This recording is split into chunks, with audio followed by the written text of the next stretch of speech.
Yo, what's up? Kilala nyo na ang aking ginugupitan. Kung di nyo pa kilala, siya nga pala si Jonathan Cominga.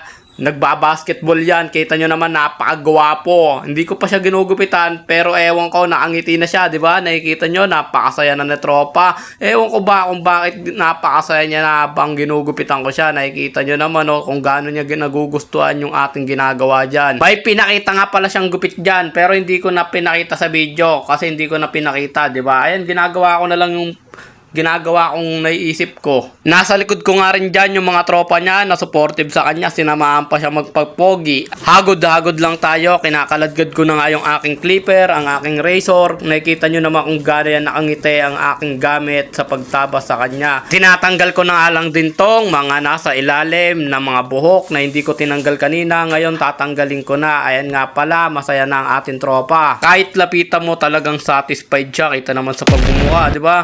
Ayan nga pala, tuloy lang tayo at pinangketa ko na nga siya. Yan, pinapalangketa ko para pantay-pantay ang kanyang gupit. Ayan nga pala. Siyempre, hindi lang dyan natatapos. Imamasahe pa nga natin siya. Ayan, tapos ko na nga pala siya gupitan dyan. Imamasahe ko na lang siya. Nare-relax talaga siya. Kitang-kita nyo naman ang ating tropa ay compress ko na sa kanyang gupit.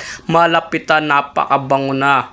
Ayan nga pala, makakarami na to ng chicks. Tapos na po ang inyong gupit. Salamat po sa inyo. Ace Barbershop, I love you. God bless.